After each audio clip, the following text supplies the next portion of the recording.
This is ABC 15 Mornings. And right now on ABC 15 Mornings, we are on wildfire watch, tracking new developments in that deadly fire in New Mexico, and several brush fires also spotted in our state. We'll have those details straight ahead. You may be familiar with the body positive movement. It's a global movement promoting acceptance of all shapes and sizes, but some are not so accepting. We were really excited, and it's just once in a lifetime.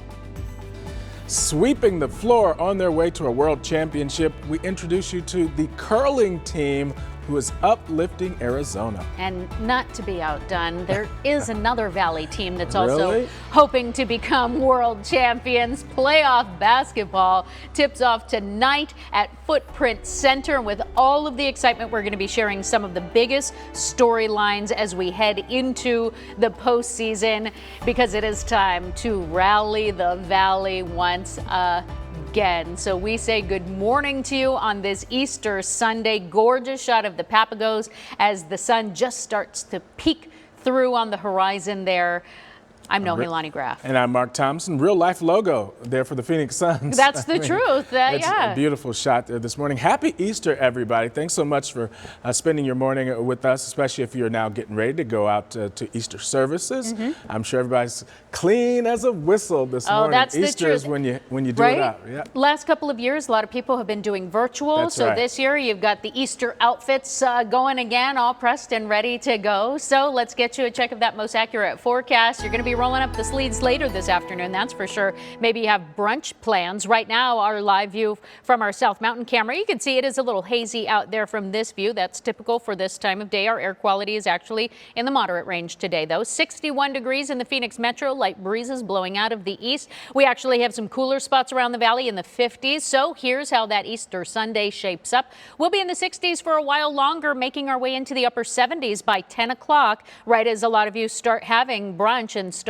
Then by 1, we're in the upper 80s, so something to consider there. It's starting to get a little more toasty, and then later today we will transition into the 90s. By 5 o'clock, we're just coming off our forecast high of 93. That's the high today. Our average for this time of year, we should be in the mid 80s at 86 degrees, so we're close to 10 degrees above that. But we're also going to be a ways off from the record of 100 degrees. It was set back in the 30s. So here's what we'll talk about in that full forecast. We've got the rest of your Easter forecast. Then the winds, they're going to be sticking around as we head into the new week, and we will be getting closer to triple digits in that week ahead as well. I will show you just how close, and relief on the horizon. That's in that full, most accurate forecast. No, hey, thank you. Now to your morning headlines. Starting in South Carolina, where 14 people were injured in a shooting at a crowded mall near the capital city of Columbia. Police say that one person was arrested, but they're still searching for 2 other people seen with guns before those shots rang out. A Phoenix police car is damaged and an armed robbery suspect arrested after a chase on the 17 in West Phoenix. Police telling us they were trying to arrest that robbery suspect near 35th Avenue and Bethany home when that person allegedly drove in their cruiser and sped off. That person crashed near Northern and the exit for the 17. A female passenger was also taken into custody. This morning, police and the FBI are still searching for Nicholas Cowan. He's accused of shooting a Phoenix police officer Thursday at a gas station in North Phoenix. A $35,000 reward is now available for information leading to his arrest. You can call 1-800-CALL-FBI with any tips. Well, it is that time of year. We are on wildfire watch, and this morning we're working to learn more about a reported brush fire in the West Valley. It's happening south of Buckeye, near the Arlington Wildlife Area. Officials tell us the old U.S. Highway 80 is closed between Patterson Road and Agua Caliente Road because of it. We're working to learn more. We'll let you know when we do get that information. Meanwhile, a brush fire in southern Arizona is burning 200 acres. It's been named the Wildcat Fire. Arizona State Forestry says that it's happening off of State Route 90 near Benson and Whetstone. That is near Tucson. No people are at risk at the moment. Now, there are several massive fires burning in New Mexico as well. Thousands of people there are under evacuation orders. The McBride fire is now up to 56% contained, but it is still covering thousands of acres. Yeah, and this week ABC 15's Jorge Torres spoke with Arizona hotshot crews that are helping fight fires in that state. It's that time of year, folks.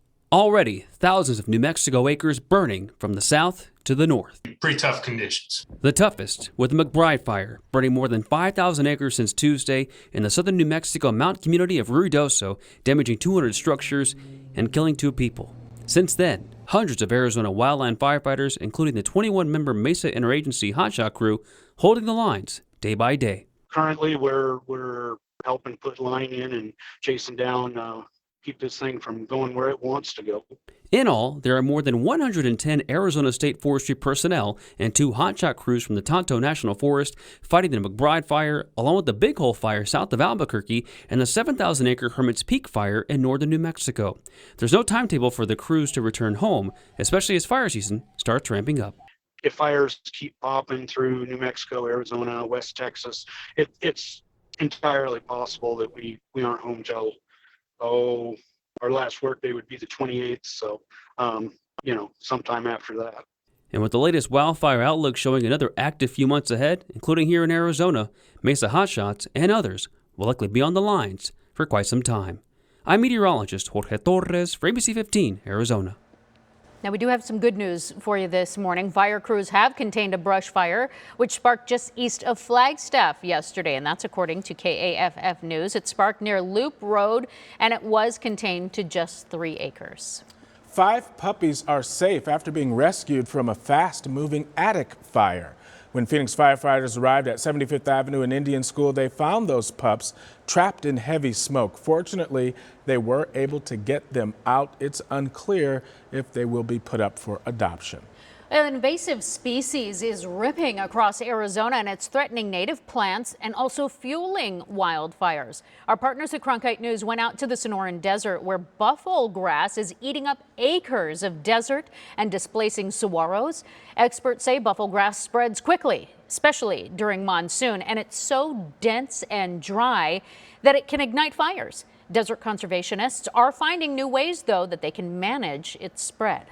And check this out. This Cave Creek gold mine was just listed for nearly $6 million. The property features a 2-room guest house, a fitness studio, a patio, and a hot spa. It is all nestled into the hills, surrounded by the National Forest with a beautiful view of the desert.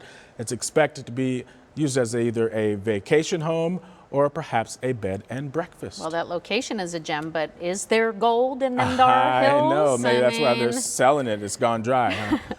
State Farm Stadium continues to grow, adding a new amenity to the Cardinals' home. Heritage at Sportsman Park is opening next month. This is a new 10,000 square foot event venue that will include a full service restaurant. It's going to host events like corporate parties, weddings, and other activities. This is all part of the station's expansion to provide more services to fans and businesses. And today is an exciting day to be a Phoenix Suns fan. The playoffs finally here. We saved the best for last, right? To begin this playoff series, our #1 seeded Suns are taking on the Pelicans right here at home at Footprint Center. Yesterday was their first day of practice after learning who their opponent would be in round 1. Both Chris Paul and Devin Booker saying that they are going to have to bring their A game in this series if they do hope to beat the Pelicans. We do want to remind you, tip-off is at 6 o'clock tonight. Yeah, that's right. Limited tickets are available right now, but if you do want to go to the game and you can't find one and you want to save a little bit of money,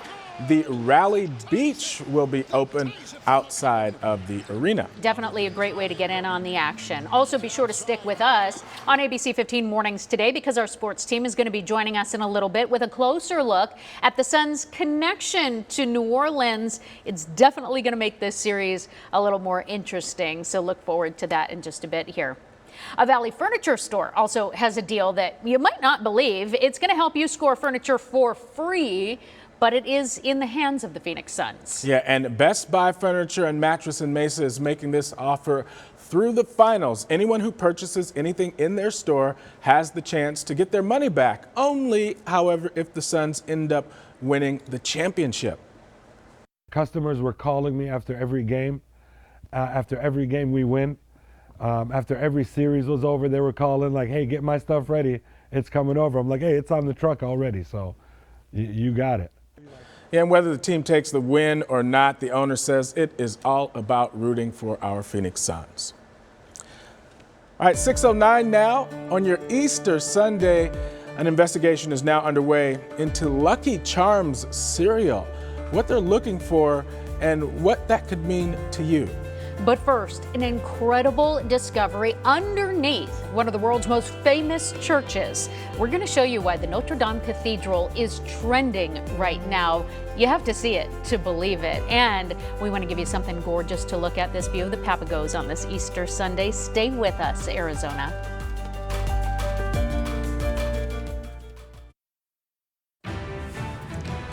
All right, now for a look at what's trending right now, starting with last night's NBA playoff game in Memphis. So the Timberwolves locked down the hometown Grizzlies, but a protest during the game is what has it trending right now.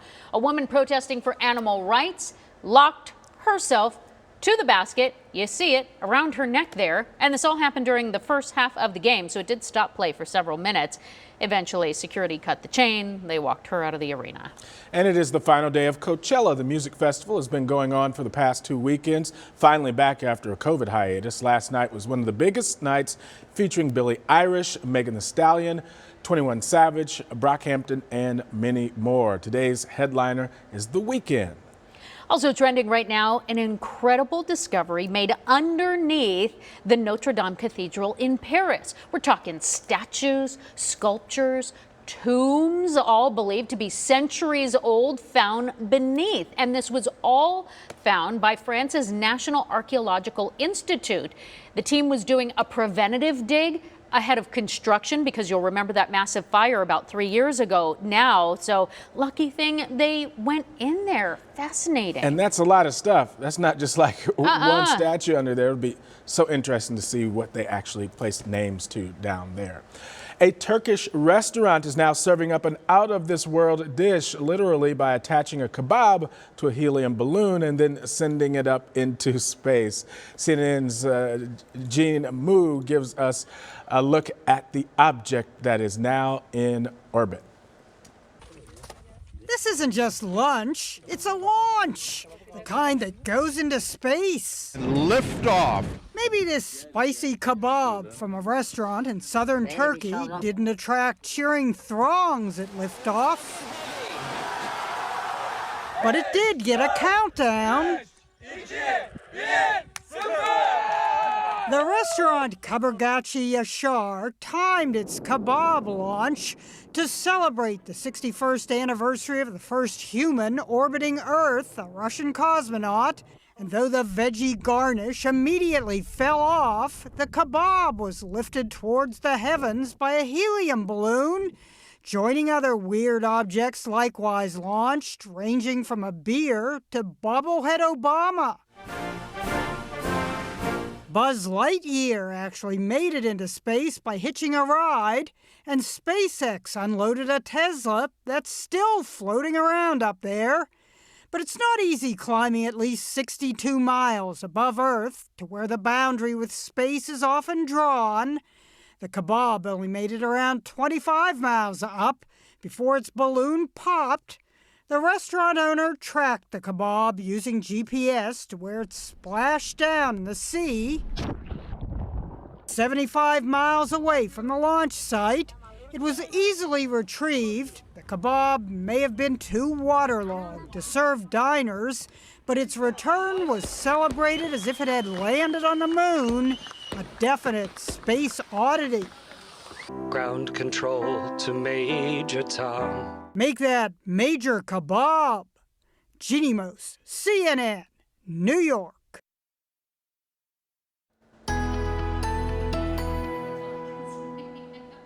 That one. I guess because you go viral online with something like that. All right, let's talk about that most accurate forecast. I don't know what's on your menu on this Easter Sunday, but it is going to be toasty out there, so plan accordingly. 93 is that forecast high. We're going to have clear, beautiful, sunny skies as we move through the day, but it will be hot. Right now, though, temperatures are great out there. We've got a lot of 50s going on across the valley. 56 in Mesa, 54 in Levine, 53 in Surprise at this hour, 54 out in Santan Valley as well. So really comfortable if you can get up and get out early. Across the rest of the state, we've got cold temperatures in Payson in the 40s, 50s in Sedona, 30s though in Prescott, and we're in the 20s in Heber, Flagstaff, and the Grand Canyon. So a frigid start still up to our north. Here's how we time out hour by hour and slowly get that warm up going. By 9 o'clock this morning, we're in the 70s. So maybe if you're heading out to services or you still have an egg hunt planned for the kids, great weather for that. We'll be in the low 80s at 11, but then after lunchtime, we're in the upper 80s. So if you're out at brunch, be mindful of that. Make sure you're hydrating. Hitting the 90s by 3, and then we'll peak right between 3 and 5 o'clock at 93 degrees. That's our forecast high across much of the valley, including Mesa and Gilbert as well as Chandler. It'll be 91 in Santan Valley and Apache Junction. Out to our west, we'll be at 93 in Peoria, Surprise, Goodyear, and Buckeye. Anthem and Cave Creek, though, staying in the upper 80s for today. Remember, our average for this time of year is 84 or 86, I should say, mid 80s. So we're trending about 10 degrees above that. Then as we head into the evening hours, if you're going out to the Suns game this evening, tip off is at 6 o'clock. And at that time, we'll still be in the 90s. It's going to take us until 8 o'clock tonight to get back into the 80s. And then we're trending down from there. So even as you're heading home, we'll still be in the 80s at that hour. Across the rest of the state today, we're staying in the 80s in Globe and Safford, but hitting the 90s from Tucson through Gila Bend and out to Yuma and up through the lower Colorado River Valley. 92 is at forecast high in Bullhead City. Central portion of the state, we're in the upper 70s in Prescott and Payson. Sedona will make it into the 80s. North of the rim, Page and Winslow in the 80s, but everywhere else north of the rim staying in the low to mid 70s today. Futurecast showing us those clear skies statewide. You can hardly tell that it's in motion. Just a few passing clouds across the southern portion of the state, but otherwise staying dry and clear. Tomorrow, we're in the mid to upper 90s. The record for Monday is 100 degrees, so I think that stays intact, but we are going to come close to it. We'll stay in the mid to upper 90s through the middle of the week. Then we start trending down slowly. By Friday, we're back in the 80s as we head into next weekend. So there is relief in sight. Fortunately, fingers crossed, right, that it stays that way. The breezes are also going to be picking up. So I'll talk more about how strong they're going to get in the week ahead and also what that does to our fire danger coming up in just a little bit, Mark. All right, Noe, thank you so much. The Hurd Museum in downtown Phoenix is hosting an art exhibition now through October titled Remembering the Future, 100 Years of Inspiring Art. It will showcase paintings and sculptures made by leading American Indian artists of the 20th and 21st centuries. Each work is drawn from the museum's permanent collection and reflects an artistic response to historical events. Really cool. Up next on ABC 15 Mornings, cyber attacks. They are becoming more and more common, but there are a few ways to protect yourself. We've got an expert who joins us with 5 tips that you need to learn. Up next.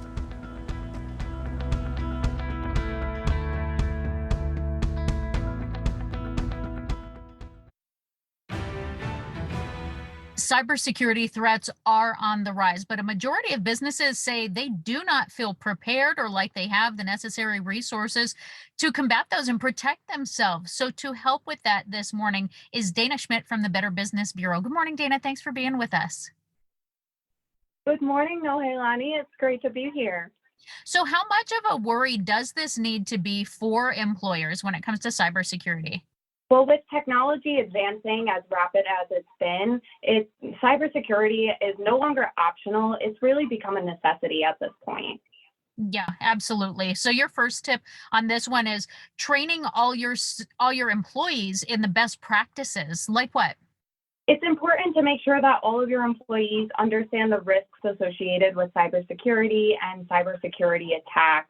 It's important to know that and train them on how to know exactly how to prevent something like this from happening at your company or organization. Yeah, absolutely. Everybody has to be on the same page. Your next tip is implement role-based access control. What is that?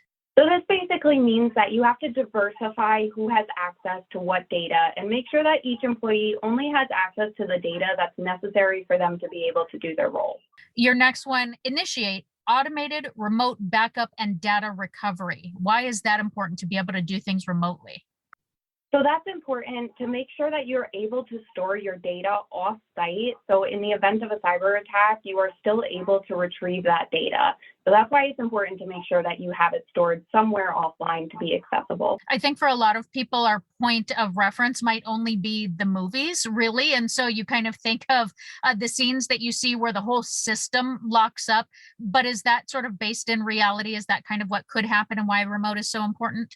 Cyber attacks can take shape in a lot of different forms, and that's why it's important that that data is just stored somewhere off-site. So in the event that something like that happens and you're unable to access that data or you lose that data, you still have it stored off-site. So that's where the importance of it comes in. I think this one more people are becoming familiar with through social media. Use multi-factor authentication. Yes, we can't stress this enough. I mean, this is a very easy practice that just adds that extra barrier of security. We've even implemented it here at our organization as well. And it just helps you ensure that you have that extra layer of protection. Okay, so it might be asking for like an employee ID as your backup to connect with you, or an alternate email or your phone number or something. Exactly. Sometimes it'll ask you to confirm another phone number or something of that nature, just to ensure that you have another layer of security to make sure it's really you logging into your account. And then the last one with security, those Wi-Fi networks, you got to lock them down. Yes, I mean, that's the important thing. It's so important to make sure that you're using firewall, to make sure that you're protecting your networks and making sure that all of your employees are doing the same. And this definitely seems important as more companies are shifting to remote-based or hybrid workspaces, even post-pandemic. And so certainly your cybersecurity has to be top of mind. And that's exactly it. You know, the world of technology is constantly changing. The world we live in is constantly changing, and we are in an environment where we have to work with this technology. So it's best to be at the forefront and learn to be proactive against these cyber attacks. No need to fear it, just face it head on. Dana, excellent tips that I think will put employers and employees on the right track here.